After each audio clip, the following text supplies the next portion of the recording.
የጠዋት ብርሃን ባሮጌው ቤት ግድግዳ ላይ ይታያል። ሰላም አልተኛችም።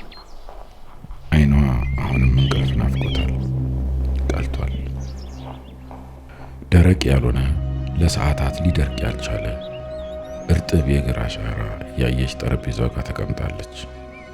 ራሷን ትጠይቃለች።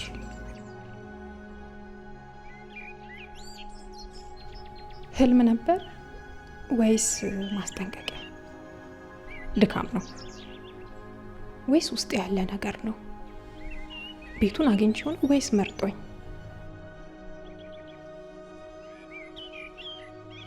መስታወቱ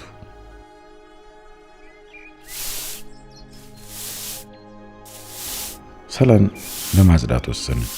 ምናልባት ትንሽ የፀሐይ ብርሃን ፍርሃቷን ሊያባረው ይችላል ብላ ሁሉም መጋረጃዎች ከፈተች።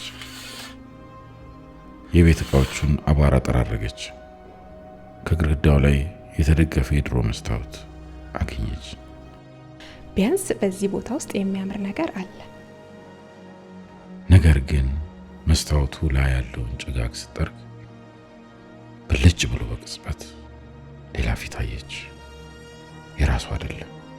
አንዲት ሴት ከኋላው ቆማለች።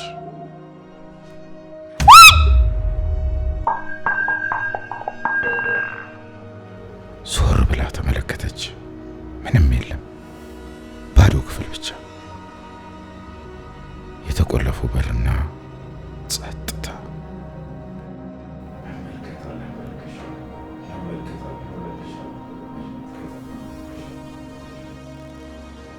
ከሰዓት በኋላ ሰላም ወደ ዓለሙ ጫማ መስሪያ ቦታ ሄደች። እንግዳነቷን ላጎላባት የፒያሳው ቤት መንደር የቀረባት ብቸኛው ሰው ዓለሙ ጫማ ጠጋኙ ነው። ምን ነው አንቺዬ ገረጣሽ? አረ እንደውም ጠውልገሻል እንዴ? አልተኛሽም እንዴ? ዓለሙ፣ ያ ቤት ውስጥ አንድ ሰው አለ። ሹክሹክታ ሰማሁኝ። በመስታወት ውስጥ የሆነ ነገር አየሁ። የኋላውን ክፍል ነክተሽው ነበር እንዴ? አይደለም፣ ግን ከዛ የሚወጣ አንድ ድምፅ ሰማሁኝ። እንዲገባ አትፍቀጂለት አለኝ። ያቺ እንደጠፋች የቀረችውም ልጅ እኮ ይህንን ቃል ተናግራ ነበር። ይኸውልሽ ከዛ በፊት የተወሰኑ ቀናት ኖራለች፣ በኋላ ጠፋች። ይኸውልሽ ከጠፋች ዓመት ሆናት። ፖሊስ አሰሰ፣ ደብዛዋ የለም።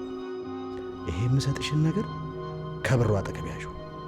ምንም አይነት ነገር ብትሰሚ እንዳትከፍች። ዓለሙ በጥቁር ክር የታሰረች ትንሽ መስቀል ሰጣት። ውስጥ የሆነ ነገር አለ ትላለህ? አይደለም፣ ወደ ውስጥ እንዲገባ የሚፈልገው ነገር አለ። ሌሊቱ ተመለሰ። በዚያች ሌሊት ሰላም አንድ ነጠላ ሻማ ለኮሰች። ከኋላው ክፍል አጠገብ አስቀመጠችው። የኋለኛው ክፍል የመቆለፊያው ቀዳዳ ቀይ ብርሃን ፈነጠቀ። እንደ ልብ ምት ድው ድው ድው ይል ጀመር። እየመጣ ነው።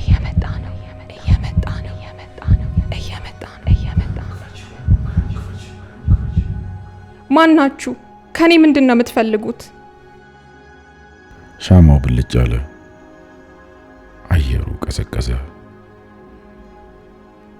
ከኋለኛው ክፍል የሚወጣው እስትንፋስ ነጭ ጭስ ሆነ።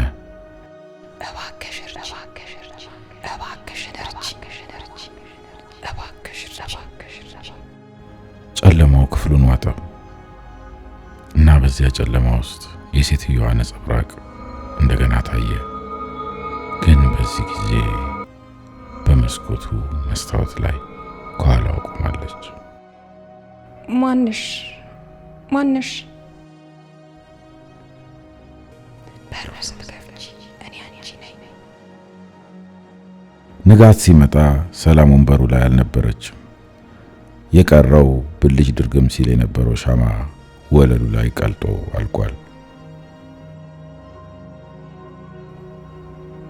ዓለሙ በዚያ ጠዋት አንኳኳ፣ ግን ማንም መልስ አልሰጠውም።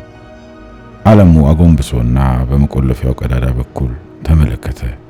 የአንዲት ሴት ዓይን ሲመለከተው አየ። የፒያሳው ጎዳና ጸጥ አለ። ግን በዚያች ሌሊት ሹክሹክታዎች እንደገና ተጀመረ።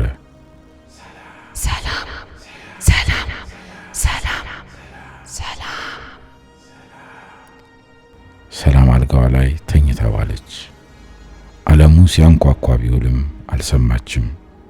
ማን እንዳስተኛት አታውቅም። የእንቅልፍ ኪኒን እንደወሰደ ሰው ተኝታ ዋለች።